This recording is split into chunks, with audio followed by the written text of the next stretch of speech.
Media can affect you on one of the most fundamental levels. It can affect what you eat. Now, a healthy diet can be some of the best preventative medicine. Unfortunately, most of the diets advertised today are focused on helping you to be thinner or to look better, rather than just helping you live your best and healthiest life. In a study conducted by E.H. Wertheim in the Journal of Psychosomatic Research, the data showed that 50% of adolescent females surveyed reported that they had been dieting in order to be thinner, and an even larger percentage stated that they felt strong desires to be thinner. The girls also reported that they dieted because they felt fat or they were afraid of getting fat. In another study conducted by Dr. Melissa Calacrean in the American Journal of Preventive Medicine, 203 women were put on diets and studied. Now, every single one of these women reported that one of the primary reasons they wanted to lose weight was for appearance reasons. They wanted to just look prettier. Now, for some of these women, when they were put on a diet that catered toward that desire, they experienced better short-term weight loss. We don't know exactly why that is, but it's safe to say that one of the primary reasons that people go on diets is for cosmetic purposes. And the diets advertised cater to that cosmetic desire, rather than just helping us to be healthy. Now, most of the diets advertised today claim that they can help us fit that unrealistic beauty standard. But that begs the question, where are these standards coming from? Well, current theories support the idea that at least some of these standards are coming from the media. Shelley Grabe, L. Monique Ward, and Janet Shibley Hyde from the University of Wisconsin conducted a giant meta-analysis where they evaluated tons of studies dealing with this idea of media and body dissatisfaction. Now, body ideals are a really complicated issue with a multitude of factors, but what these women found was that with an increased exposure to really thin beauty ideals, women experienced a significantly increased amount of body dissatisfaction. We can't place all of the blame on media for this, but it's safe to say that at least some of our body dissatisfaction is coming from the media.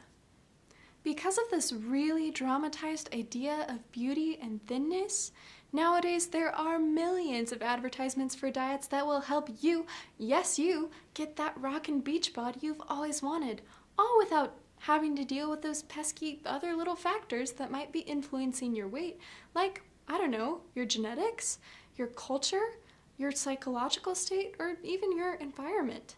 It sounds pretty unbelievable, doesn't it? Well, that's because it is. Most of the claims that these diets advertise in physique and appearance, they just aren't possible, or at the very least, realistic for most people. And I think most of us kind of know that, but the way that they get us and they suck us in is by claiming that we can fit that ideal that the media has told us over and over and over again that we need to fit in order to be successful, in order to be beautiful, in order to be liked, and in order to be valued. To illustrate this idea, I performed a little experiment. I went on to all of my social media sites, so Pinterest, Instagram, and Facebook, and I looked at all of the ads for different diets that came up. Just to make sure I got some of the more popular diets, I also did a Google search of ads for the South Beach diet, the Atkins diet, and of course, Weight Watchers. Once I'd gotten 100 of these different advertisements, I proceeded to evaluate them on 4 different criteria. First, did the advertisement depict a model? Second, was that model underweight? Third, was the model in question depicted in a positive light? And 4, was the purpose of the diet to promote weight loss for appearance purposes or just to promote health in general? Now, I have to give you a major caveat.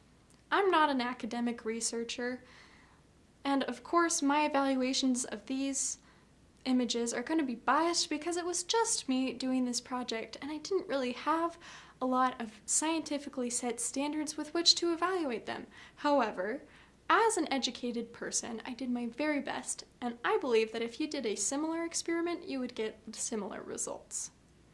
Now, let me tell you about what I found. In my collection of 100 ads, 76 of them depicted models. Of those 76 depicted models, 60 of them were underweight. That's 79%. 79% of the models depicted that I found were underweight. Now, of the 16 ads that actually depicted overweight models, only 7 of them, so less than half, depicted the overweight model in a positive light. And of those 7, at least 3 of them were already famous, like Oprah Winfrey, for example. They weren't just regular people like you and me. Of the 9 remaining overweight models, they were depicted in a negative light. Being overweight was shown as a failure or a shortcoming that diet was going to help you overcome, impossibly.